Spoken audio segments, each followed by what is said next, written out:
উত্তর সিকিমে ব্রিজ ভেঙে যোগাযোগ বিচ্ছিন্ন।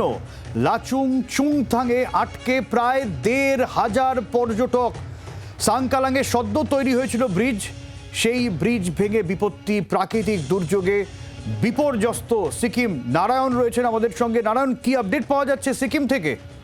দেখো, এখন অব্দি সিকিমে আবার কিন্তু ভারী বৃষ্টির, যার ফলে কিন্তু বহু পর্যটক আটকে রয়েছে। ইতিমধ্যেই প্রায় সেই সমস্ত পর্যটককে উদ্ধার করার চেষ্টা করা হচ্ছে, কারণ ব্রিজ ভেঙে এক তিস্তার উপরে যে ব্রিজ, সেই ব্রিজ ভেঙে উল্টো পাশে প্রচুর পর্যটক রয়ে গেছে। তাদের প্রশাসনের তরফ থেকে সেখান থেকে রেস্কিউ করে অন্যত্র আনার চেষ্টা করা হচ্ছে। এর পাশাপাশি বলে রাখি, সিকিমে ভারী বৃষ্টির ফলে কিন্তু অনির্দিষ্টকালের জন্য এই মুহূর্তে বন্ধও রাখা হয়েছে শিলিগুড়ি থেকে সিকিমগামী যে জাতীয় সড়ক ১০, সেই ১০ও কিন্তু বন্ধ করা হয়েছে। কালিম্পং জেলা প্রশাসনের পক্ষ থেকে একটি নির্দেশিকাও প্রকাশ করা হয়েছে কিন্তু, কারণ মেল্লি ব্রিজ, রবিঝোড়া, লিকুভির জাতীয় সড়কের ১০-এ ব্যাপকভাবে ক্ষতিগ্রস্ত হয়েছে। যাত্রীদের সুরক্ষার কারণেই কিন্তু জাতীয় সড়ক মেরামতির কারণে আপাততভাবে বন্ধ রাখা হয়েছে এই জাতীয় সড়ক ১০।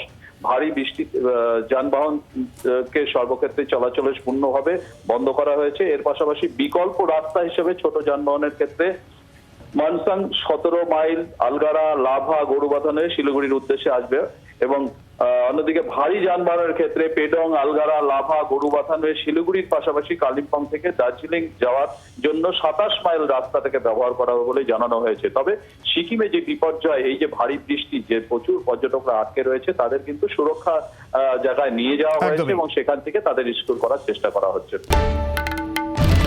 বাংলার আওয়াজ, বাঙালির আবেগ, জি ২৪ ঘন্টা।